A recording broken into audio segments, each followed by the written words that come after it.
Aydan ama ne gidim tutar? Joda bakalım nasıl ayağa Lidersem çıkalı ayağa. Bu kapı.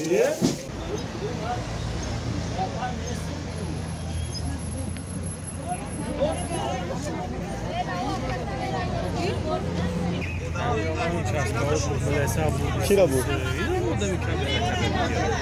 Yani agar odam navor bar bura bu milisen megiremi baraşa. Tu dar durbini ma aftidi. Tu dar durbini ma aftidi. Gittinam ya bu kamerası kadi bastı o. Oy hakkı şahırmandiyim az hakkı ruhdomani göreyim az 10 bor kadr میشه. درود به همه بیننده صفحه فیسبوک. ما در بازار دهقان محله گیپرزمی شهر دوشنبه قرار داریم و پیش از اون که ما وارد بازار میشیم من برای همه اونایی که در دیگر ویدیویی که تو این وقت من در صفحه‌ام گذاشتم میگن که خب اغوا انگیز و خایپ و هر گروه بالای دیگر من به سمشون میرسونم که اغوا این تهمت است جوابگری دارد خایپش بیاد عادلانه بگیم که یک درست شد منتون بفهمیم شنونده عزیز بیننده عزیز که خایپ چی است و پیش از اون که من وارد بازار شم یکی از موضوعات مهمی که بالا شدن نرخ کارتوشکا امروز در وسایل اخباری ما و شبکه‌های اجتماعی بحثی مهم شده من پیشتر از اون میگم که خدا که نرخ در بازار از 3 سوم پایین باشه تو اینکه شما را خایفی سو که با انگیز این چیزا دیگه نگین و این نوار پیش از وارد شدن به بازار ساعت 6:50 به وقت دوشنبه گرفته میشد که از همین بازار کارتوشکا و دیگر محصولات اولیه نیاز در شهر دوشنبه بعد تقسیم میشد تا جایی که من مشاهده میکنم که از نقطه های مهم در بازار شهر دوشنبه است رفتیم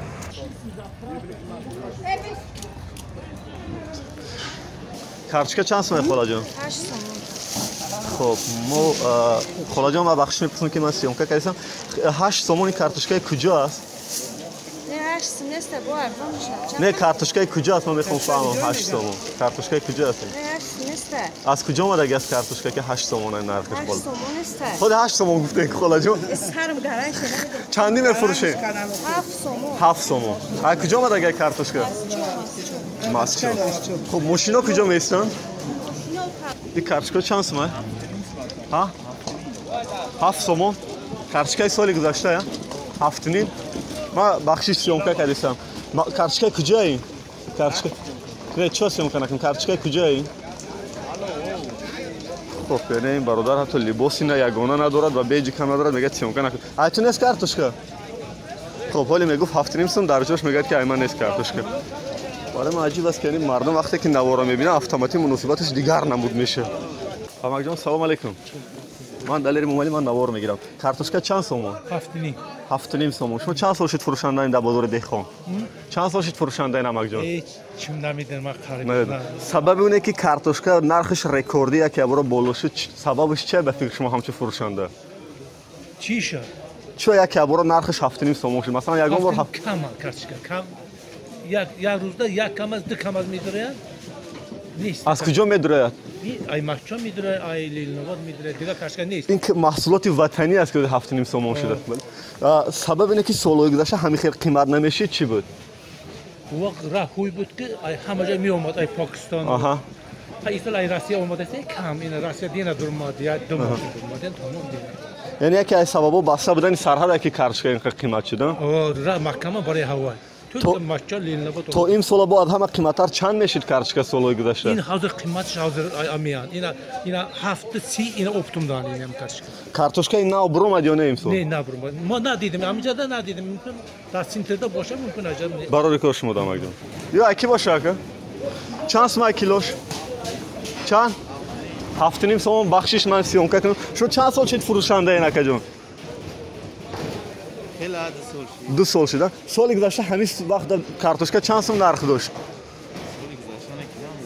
نمیدونه این کارتوشکای کجا است ماسچو کارتوشکای نو نبرآمده است زیر بگن نو در دیگه بازارا تا 15 سومون نرخش است نمیدونه شما چند سومونی گرفته 7 سومون 30 درهم از کجا گرفتین 7 سومون 30 درهم او بازار چی نام داره وارث سومون و بازار وارث سومون که از بازارها که 3 سال اخیر فعالیتش شروع کرده است و چون که از بازار دهقان برای ما گفتن یعنی اونها کارتوشکا را از اینجا خریداری میکنن و ببینید که نرخ در اینجا چند است از دهقان نرخ تا بازار چند سومونی میآید میریم کارتوشکا چند سومونه که کارتوشکا چند سومون برای ما خدا فهمم خب بیای بینوار نباشم گوید که کارتوشکا چند سومه که جون 6.5 сомон 7 сомон картошка куҷо яка? Ноҳияи лахш. Шумо деҳқон ака? Сабаб ине ки картошка яка аввало 6.5 7 сомон шид чӣ яка ҷон? Намедонед. Kaçka çanda ka? یعنی دهقان از ما میگیرد. من اکا برای چی نوار میگیردی؟ برای من عجیب است. مردم فهمد که برای چی کارچکای لخش قیمت چی؟ خب رایم از رئیس بازار پرسیم. عجیب دهقانی جای صورت ما از رئیس بازار میپرسیم که چرا کارچکای لخش قیمت چی؟ کارچکای وطنی. این کارچکای نو یا کارچکای سولیپور؟ سولیپور. شما چند سال شده این بازار بارکشین؟ دو سه سال. سبب اینه که کارچکای امسال قیمت چی؟ به فکر شما چه همچون بارکشی عادی دارم این بازار؟ کم شد نیست؟ نیست بچوده. از کجا می آمد کارچکا که یک بار نیست شد؟ جرگتال می آمد. دینشا. برو کامera کن. خب. دینشا وای پنجاه گرفتن چه خوب چه یکم نیست. یعنی ما در ذخیره‌گاهمون نداشتیم ذخیره کارچکا. ما آماده نبودیم. کجا دا باشه به فکر شما همچون فروشنده در کجا است که ما همونجا بریم؟ یعنی هست کارچکا با چه قیمته؟ کی میپرسه ایره؟ کیا دیویژنی که با فکر شما برای ما عجیبه؟ خب ما انتظار شکم در این در امیو کشوده شود. بیا ما به یک نقطه داغ میریم. با چه ساعت چور شاید شما میگید؟ کارچکا چند سمه که؟ خب بحث بودیم برای کارتشکا. وقتی که نوارا میبینن نمیگن چند سمه است. جدا ما kalona gittin. دیده هستم خیلی ayağım. این کارچکا چند سمه که؟ 7 سوم کارچکا کجا که من نوار گیرم بخشش کارچکا کجا که 7 سوم برای ماجی؟ ها؟ Onçi. کارچکا کجا که؟ ها؟ شما قونچی آوردین؟ در قونچی چند سوم فروختن شما کارچکا را 1 کیلو شو؟ 6.70 خودی دهقان میتیه. شما این طرف اینکه شما بگو سال گذشته چند میداد دهقان همی کارچکا را؟ ببینید پرابلم بالای دهقان رفته میزنه. برای من عجیب است که آیا در قونچی بچه‌ای که از ویدیو را از قونچی میبینید نرخ در قونچی و در لخش برای ما بگین که زیر این نوار که در لخش و در قونچی کارچکا چند سوم است که اینجا فروشنده میگن که مشکل سر دهقان است که کارچکا را قیمت کرده. من فکر میکنم که یگانه نقطه ای که ما باید بریم نظر راهبر این بازار است که آیا اونا در این جهان بازرگانی حق دارن که نرخ فروش محصولات اول نیازی مردم یعنی کارتشکا و پیاز و سبزی را به یک معیار معین وارد بدارن با همکاری با خدمات ضد انحصاری وزارت کشاورزی و دیگر نهادهای ما. میخوام به این سوال جواب بگیرم. ما میریم نزد راهبریت بازار اگر اونا باشن در این صبحی بر وقت. خب بعد زنگ تلفنی مسئولین چی گفتن اگر جان؟ کی میاد نزد ما؟ مووین ما انتظار میشیم بعد از 2 دقیقه. بیننده عزیز ما با اکای علی جان گفتنی نفر حرف زدیم که مووینی بازاری مووین دیرکتور بازاری باریسی سامان هستن و اکای الهام جان که راهبر این بازار هستن با دلیل بیماری در روز یکشنبه که یکی از روزهای سرتشریش بازار و بازاردار است نتونستن تشریف بیارن ولی اکای علی جان گفتن که ما صلاحیت پاسخ گفتن به سوالهای شما را نداریم فردا روز کاری است بیاید اگر راهبریت به ما صلاحیت داد خود راهبریت به سوالهای شما جواب میدهد که برای چه نرخ در بازار یک بار قیمت شد نرخ کارتشکا و نرخ در این بازار پیشتر از همه کی معین میکند به همه این سوال ها فکر میکنم که فردا مسئولای بازار در پایین این ویدیوی بعدی کشته میشه جواب خواهند گفت.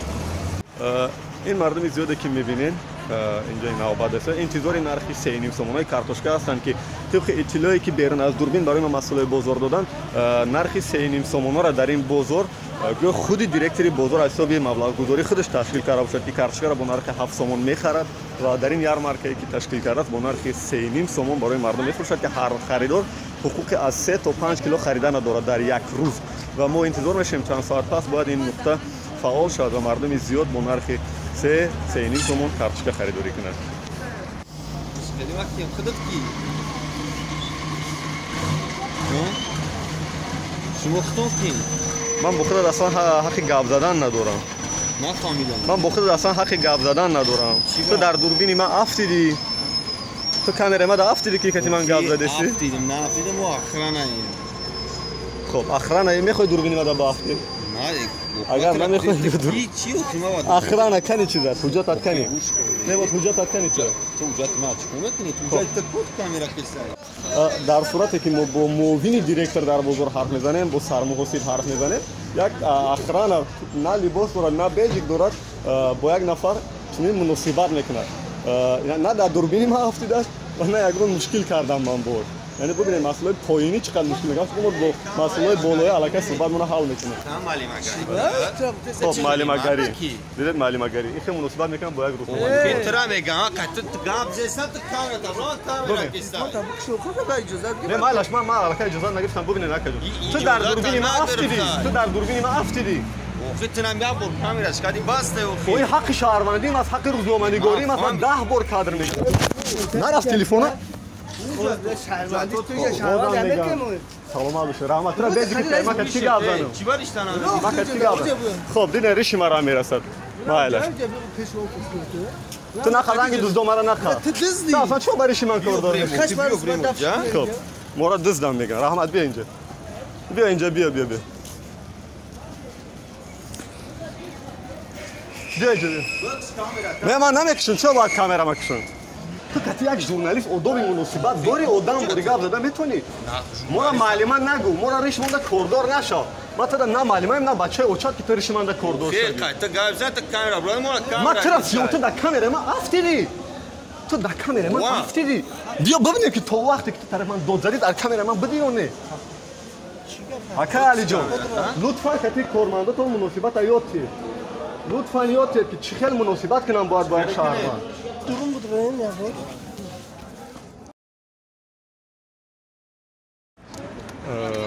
خب بیننده عزیز ما هم طبق وعده مثل همین مردمی که 10 نفر اینجا جمع شدن از ساعت 7 تا ساعت 9 گذشتن در نوبت ایستادیم و یارمارکی که بزرگی ورسی سامان تشکیل کرده است با کار شروع کرد. یگانه مشکلی که من در این مارکه میبینم یارمارکه میبینم همگی یک فروشنده بودنش است که یک فروشنده دستش نمیرسه برای 10 نفر همزمان مال و محصولات فروشه و این باعث جنگ و جنجال و خرخشه میان مردم شده ایستاده است و دویم پرابلمی که هست این رژه معین فروش مال و محصولات در این یارمارکه که اگر اونجا یک تابلو بزنن که هر روز ساعت 9 تا 4 که از 9 تا 2 مردم بسیار سرسام و سرگردان نمیشه در ساعت معین شده میان برای خرید کردن کارتوشکا پیاز و سبزی که با نرخ 3.5 سومون کارتوشکا امروز 1.5 سومون پیاز و همیگونه سبزی هم 50% ارزان‌تر از نرخ بازار.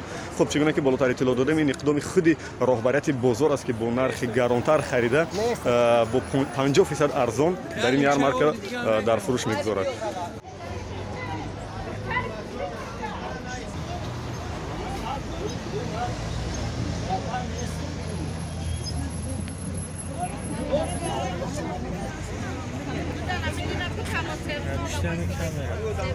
کجا بردم؟ چی را بود؟ یعنی اگر آدم نوار برداره با میلیسن بگیره میبرش. خب خیلی واقعه ها میشه. همین خدمانه نگیر شد. خلاصه برای یکی از دوام 2-3 ساعت در موضوع جستجوی کارتوشکا ما کردیم همین است که اولتر از همه من چند دلیل براتون میگم که سبب اینه که نرخ کارتوشکا برای یک بار گران شده است. یعنی سرحدها بسته دیگر کارتوشکا از روسیه و پاکستان هادی وارد نمیشه به ما و دوم وقتی که میان راهها رفته از دست دهقان کارتوشکا را خریداری میکنن و دوام 3 روز و 1 هفته و 10 روز سرسام میشن در دهه ها و با اون نرخ ارزانی که از دهقان میخرن خرج 3 روز و 7 روز و 10 روزشون بالای همون مونده بعد اومده در بازار از 6.5 7 تا 8 سومون کارتوشکا را در فروش میگذارن. دوم چیزی که من پیشنهاد میکنم و خلاصه برآوری کردم وزارت کشاورزی توجیک مطلوب بود و агенти захираҳо агар хато накунам дар гуфтани номаш дар ин шабрӯз бояд дар паҳлӯи мардум бошанд агар онҳо воқеан ҳам захира доранд бояд ҳамин шабрӯз бо нархи арзон дар бозор бароранд чун таҷрибадорон гуфтанд ки агар маҳсулот зиёд шуд он миёнаравҳо ё бизнесменҳое ки дар миён ҳастанд ҳатман нарха арзон мекунанд аз ноилоҷӣ агар чунин як захираҳое надорем фикр мекунам ки бояд ин шабрӯз давлат ҳамун тоҷик матлубот агенти захираҳо вазорати кишоварзӣ бо нархи гарон бояд аз дасти деҳқон рафта харидорӣ кунад ва омада бо нархи дастрас ба мардум фурӯшад албатта дар این سمت میلیون ها سومون ما ضرر میبینیم، ولی میبینیم که کشورهایی که امروز کرونا دارن ده ها و صد ها میلیون سومون ضرر میبینن. خوشبختانه که در ما کرونا نیست، فقط تهلکه و پانیک و هنگامه است.